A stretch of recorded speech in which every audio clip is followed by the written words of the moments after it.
Chapter 3. How Dorothy Saved the Scarecrow.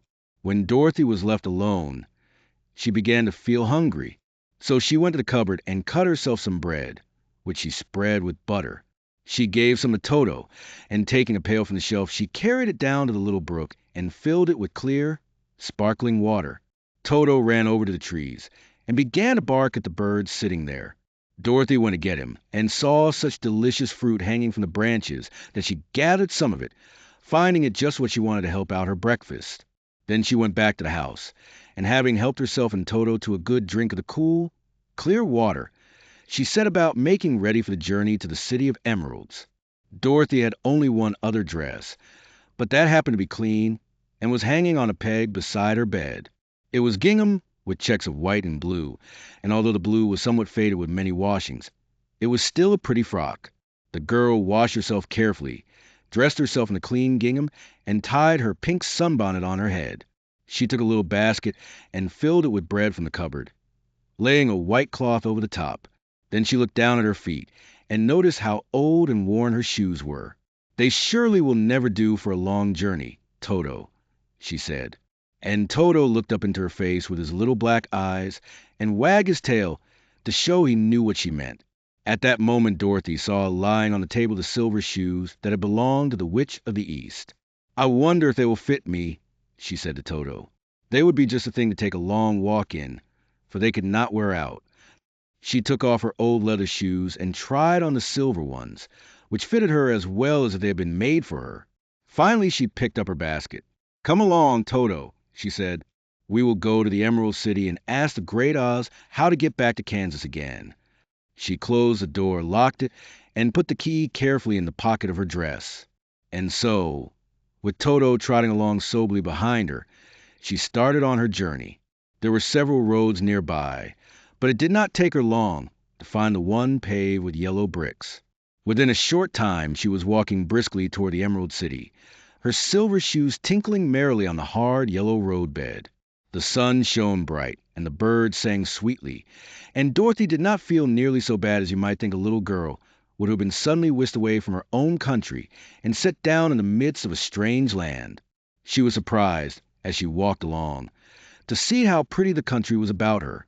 There were neat fences at the sides of the road, painted a dainty blue color, and beyond them were fields of grain and vegetables in abundance.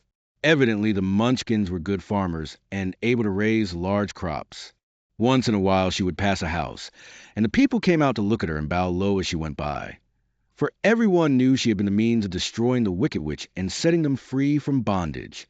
The houses of the Munchkins were odd-looking dwellings, for each was round, with a big dome for a roof. All were painted blue, for in this country the East blue was a favorite color. Toward evening, when Dorothy was tired with her long walk and began to wonder where she should pass the night, she came to a house rather larger than the rest. On the green lawn, before it many men and women were dancing. 5 little fiddlers played as loudly as possible, and the people were laughing and singing, while a big table nearby was loaded with delicious fruits and nuts, pies and cakes, and many other good things to eat. The people greeted Dorothy kindly, and invited her to supper and to pass the night with them, for this was the home of one of the richest Munchkins in the land, and his friends were gathered with him to celebrate their freedom from the bondage of the Wicked Witch. Dorothy ate a hearty supper, and was waited upon by the rich Munchkin himself, whose name was Bach. Then she sat upon a settee and watched the people dance. When Bach saw her silver shoes, he said, "You must be a great sorceress." "Why?" asked the girl. "Because you wear silver shoes and have killed the Wicked Witch. Besides, you have white in your frock, and only witches and sorceresses wear white." "My dress is blue and white checked," said Dorothy, smoothing out the wrinkles in it. "It is kind of you to wear that," said Bach. "Blue is the color of the Munchkins, and white is the witch color, so we know you are a friendly witch." Dorothy did not know what to say to this, for all the people seemed to think her a witch, and she knew very well she was only an ordinary little girl who had come by the chance of a cyclone into a strange land. When she had tired watching the dancing, Bach led her into the house, where he gave her a room with a pretty bed in it. The sheets were made of blue cloth, and Dorothy slept soundly in them till morning, with Toto curled up on the blue rug beside her. She ate a hearty breakfast and watched the wee Munchkin baby, who played with Toto and pulled his tail and crowed and laughed in a way that greatly amused Dorothy. Toto was a fine curiosity to all the people, for they had never seen a dog before. "How far is it to the Emerald City?" the girl asked. "I do not know," answered Boq gravely, "for I have never been there. It is better for people to keep away from Oz, unless they have business with him. But it is a long way to the Emerald City, and it will take you many days.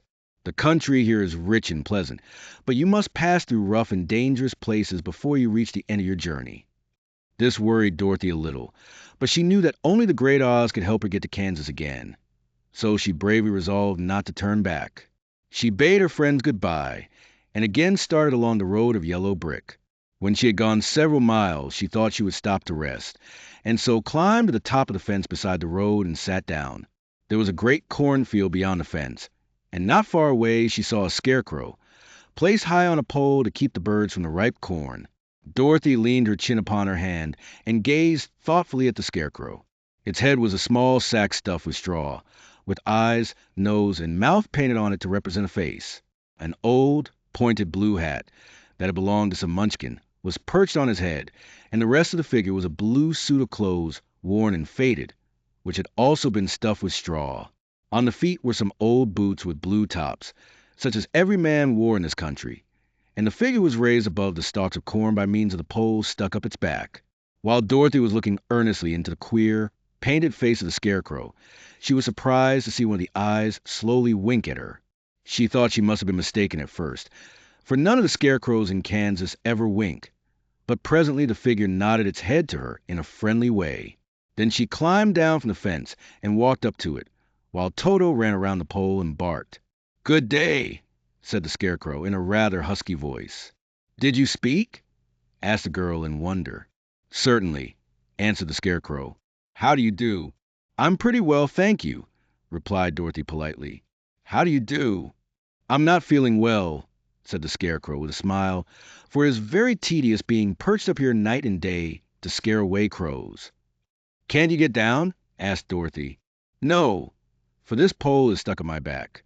If you will please take away the pole, I shall be greatly obliged to you."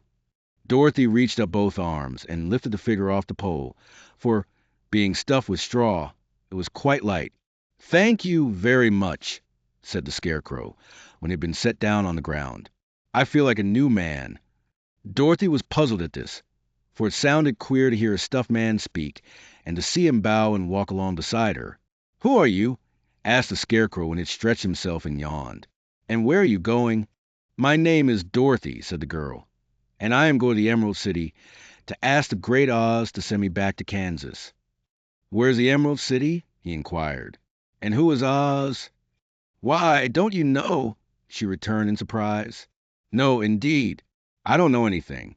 You see, I am stuffed, so I have no brains at all," he answered sadly. "Oh," said Dorothy, "I'm awfully sorry for you. Do you think," he asked, "if I go to the Emerald City with you, that Oz would give me some brains?" "I cannot tell," she returned, "but you may come with me, if you like. If Oz will not give you any brains, you will be no worse off than you are now." "That is true," said the scarecrow. "You see," he continued confidentially, "I don't mind my legs and arms and body being stuffed, because I cannot get hurt. If anyone treads on my toes or sticks a pin into me, it doesn't matter, for I can't feel it. But I do not want people to call me a fool, and if my head stays stuffed with straw instead of with brains, as yours is, how am I ever to know anything?" "I understand how you feel," said the little girl, who was truly sorry for him. "If you will come with me, I'll ask Oz to do all he can for you." "Thank you," he answered gratefully. They walked back to the road. Dorothy helped him over the fence, and they started along the path of yellow brick for the Emerald City. Toto did not like this addition to the party at first. He smelled around the stuffed man as if he suspected there might be a nest of rats in the straw, and he often growled in an unfriendly way at the scarecrow. "Don't mind Toto," said Dorothy to her new friend. "He never bites." "Oh, I'm not afraid," replied the scarecrow. "He can't hurt the straw. Do let me carry that basket for you. I shall not mind it, for I can't get tired. I'll tell you a secret," he continued, as he walked along. "There's only one thing in the world I am afraid of." "What is that?" asked Dorothy. "The Munchkin farmer who made you?" "No," answered the Scarecrow. "It's a lighted match.